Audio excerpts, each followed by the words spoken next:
E aí, pessoal, tudo bem? Nesse vídeo, como eu falei anteriormente, a gente vai aprender um novo tipo de repetição e vamos fazer o exercício 3 da lista anterior, beleza? Então, nesse tipo de repetição que a gente vai ver hoje, nós não vamos precisar utilizar os índices para fazer um percurso no vetor. Então, lembra que a gente sempre pegava lá, por exemplo, do índice 0 até o último índice que era tamanho -1, ou quando a gente queria percorrer ao contrário, começando de tamanho -1, andando nos índices até o índice 0. Então, essa é a forma comum de a gente fazer esse percurso. Acontece que muitas vezes nós não estamos muito interessados em saber qual é a posição exata do elemento. Eu apenas preciso saber, por exemplo, se ele está presente ou não, fazer algum tipo de contabilidade sobre os itens que estão no vetor e coisas do tipo. Às vezes eu vou precisar saber a posição exata. Aí nesse caso a gente já aprendeu a percorrer com índice. Hoje a gente vai falar então de um tipo de percurso que eu não preciso saber a posição. Para isso, a gente vai ter ali um comandinho chamado for each. Na realidade, esse é o nome, não tem um comando escrito exatamente for each, mas é a maneira como a gente escreve o laço for, ok? Que vai passar a ser dessa forma aqui que você está vendo. Então a gente vai escrever para, que é a tradução literal do for, né? Para uma certa variável em cada posição do seu vetor, ou para cada número no vetor de números, para cada palavra no vetor de palavras. E escrevemos aqui o que a gente quer fazer com esta variável. Então, o que vai acontecer é, cada vez que a gente passar pelo ciclo aqui de repetição, a variável que nós estivermos definindo aqui, ela vai receber um dos valores do seu array sempre em sequência. Então, exemplo aqui, ó. Suponha que a gente tenha um conjunto então de números, né, um vetor de números, com os valores 1, 2, 3, assim por diante até o 10. E eu quero fazer a soma de todos esses valores. Então, como a gente pode fazer usando esse novo for? É assim, ó. Para cada valor dentro dos números, eu vou somar esse valor. Então, a primeira vez que a gente iterar, a primeira vez que eu passar por essa estrutura, a variável valor recebe o valor 1. E a gente soma 1, a minha variável soma.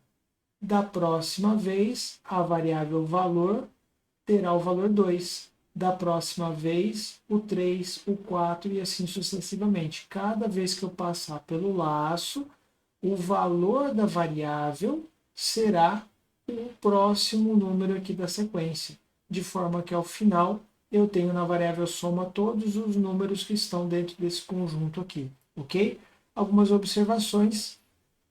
A variável aqui ela é definida dentro do for, então ela só vai existir aqui dentro, e eu sigo a mesma ideia da declaração de qualquer tipo de variável, tá certo? Então aqui eu posso usar qualquer nome.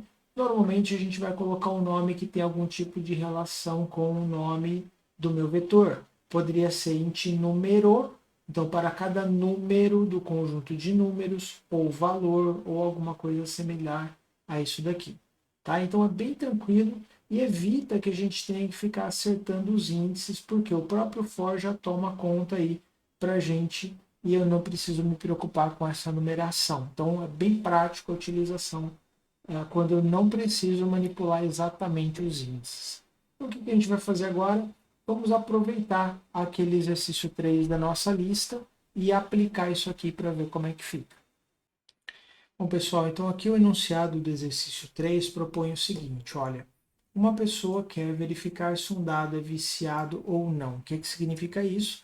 Se um dos lados tem mais vezes que ele é sorteado comparado com os demais. Então, se um lado sai muito mais que os outros, esse dado está viciado, ele tem um lado mais pesado que os demais.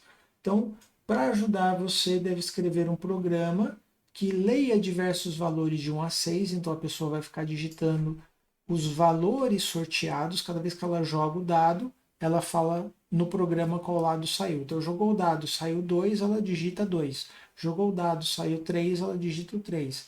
E assim por diante, tá? Na entrada de dados, ele pede para que a gente valide para que tenha certeza que ele não está digitando um valor inválido, ou seja, tem lado 7? No nosso dado não. Tem 8, tem 9? Também não. Tem valor negativo? Também não. Então, para cada valor digitado, tem que verificar isso daí. E o critério de parada, quer dizer, quando é que eu paro de ler? Quando digitar 0. Digitou 0, a gente vai parar. E no final, nós queremos mostrar algo assim, ó.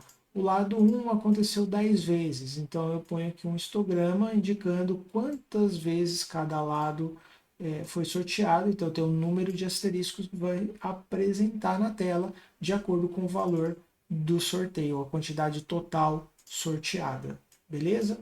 Então o exercício é esse, vamos ver lá no VS Code como a gente pode fazer isso aqui. Então primeiro, entrada de dados, vamos precisar aqui de um scanner. Então será um new scanner para ler o nosso teclado, system.in. Além disso, eu vou precisar de um número inteiro que representa a digitação daquele momento e vou precisar de um vetor. Vamos chamar aqui, por exemplo, de faces. Talvez eu pense num nome melhor depois, por enquanto eu vou deixar assim. Então, quantas faces nós temos? 6. E a intenção é a seguinte, cada vez que ela digitar um número, eu quero somar aqui nesse vetor a quantidade de vezes que aquele número ocorreu. Então, se for sorteado o lado 1, eu vou somar mais 1 na primeira posição, que é o índice 0. Então, tem um detalhe para ajustar, tá certo? Se eu digitei 1, eu vou acumular isso na posição 0. Se digitou 2, eu vou acumular na posição 1 do vetor, e assim por diante. Então, sempre eu vou subtrair 1 na hora de guardar na posição do vetor. Tá bom? Bom, como eu tenho uma digitação que vai acontecer várias vezes, mas pelo menos uma vez vai ser digitado, que tal aqui a gente treinar o do while? Então, eu vou ficar repetindo enquanto o lado digitado não for o 0. No 0 eu vou parar. E aí aqui dentro tem um outro detalhe. Para cada vez que ele digitar, eu preciso checar para ver se esse lado, perdão, tem um valor correto ou não.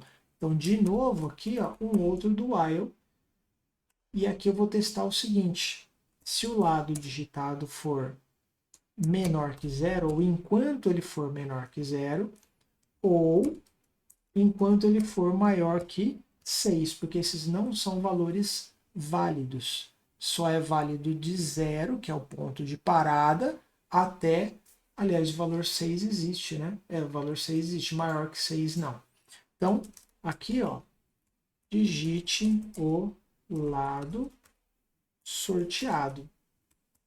E a gente vai ler aqui, ó, lado recebe o nosso scanner next int. Tá bom? Vamos ver se isso aqui funciona. A ideia é a seguinte. Se ele digitar um valor válido, eu vou sair aqui e vou falar assim, ó, contabilizado, só para a gente testar, tá bom? Então, toda vez que o valor for válido, ele contabiliza, excluindo o 0 que a gente vai tratar separado, né?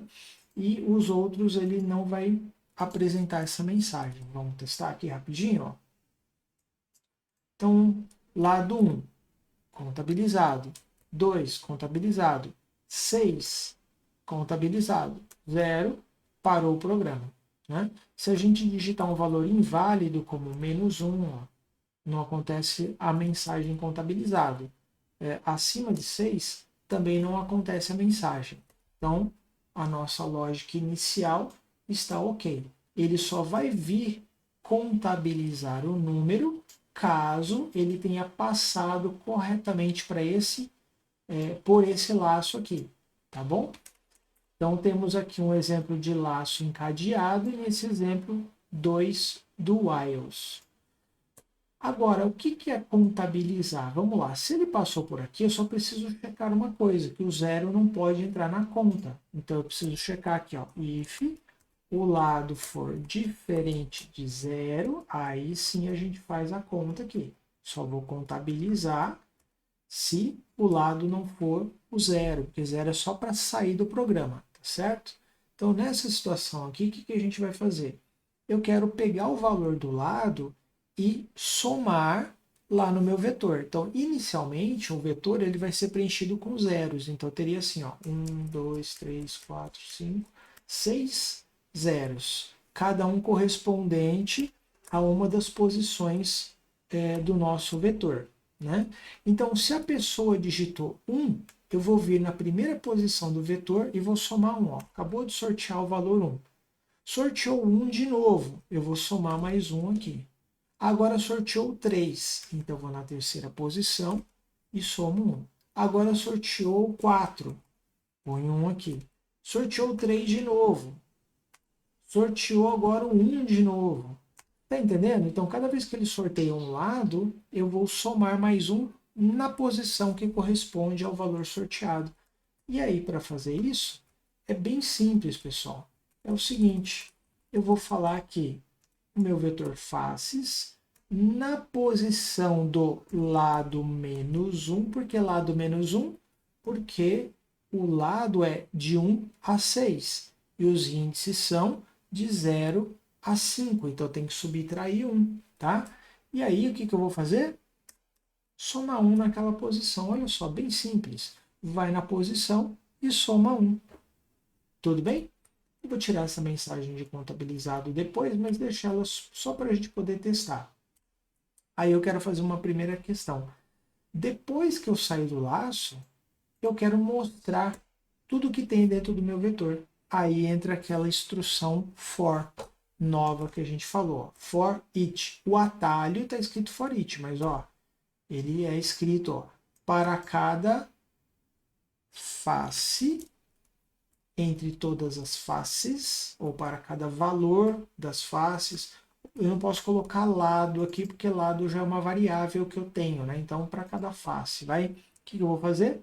Eu vou imprimir o valor daquela face, só para a gente ver se vai funcionar, tá bom? Ele está reclamando aqui.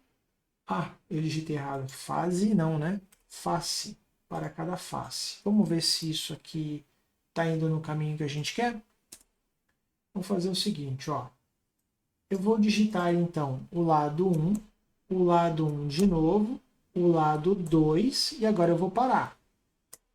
Então ele está mostrando, ó, o lado 1 foi sorteado 2 vezes, o lado 2 uma vez e todos os demais 0. Então até aqui tá ok, né? Então esse laço já está ajudando a gente a percorrer todo o vetor sem que eu precise me preocupar com os índices. Agora, o que falta fazer? Preciso dar aquela finalizada, né? Então, aqui, lá no nosso enunciado, eu preciso colocar o número do lado, ou o número da face, e o número de vezes que ela foi sorteada, tá certo? Aí, o que acontece, pessoal? Aqui, ó, eu tenho o conteúdo, eu tenho o número que está armazenado dentro do vetor aqui, mas eu não tenho a posição, né? Para ter a posição, eu poderia forçar aqui um índice externo, fazer um contador aqui, int, cont, começando, tal, né? Ou a gente pode adotar uma outra estratégia aqui, que é usar aquele for que a gente já sabe, porque aqui ó, eu já tenho a contagem, certo? De 0 até tamanho menos 1. E aí, para esta situação, eu faria o seguinte, ó. Coloco, primeiro, né, vamos formatar direitinho ali, que tal usar aqui, ó, aquele print formatado, para a gente aproveitar aqui o exercício.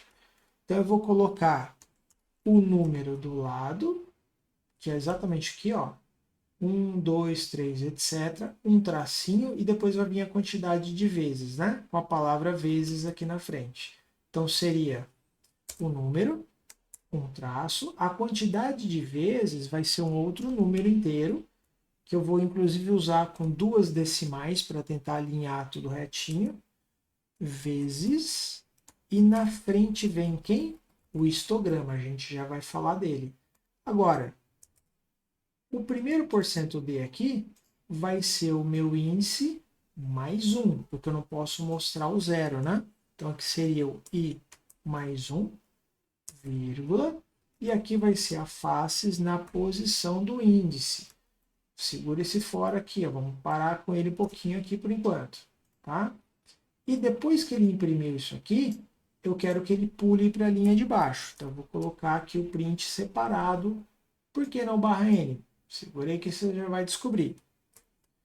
Então, vamos rodar. Então, vamos fazer o mesmo teste de novo. 2, 2, 3 e tá bom. Então, agora, o lado 1 saiu 0 vezes, o lado 2, 2, o lado 3, 1, e os demais eu não digitei nada, está com 0 aqui também. Só está faltando o histograma. Agora eu vou aplicar de novo. Como eu precisei aqui do índice, né, para mostrar aqui os valores direitinho, eu posso agora usar o histograma aqui, ó. O que a gente vai fazer aqui? Eu vou, no fundo, querer imprimir sem usar pular de linha, né? Por isso eu deixei o último aqui pular de linha. O que a gente gostaria de imprimir é um asterisco, mas eu quero imprimir um asterisco para cada quantidade que for sorteada. Então aqui a gente vai colocar um for. Normalmente aqui, ou novamente, eu vou usar um for com índice.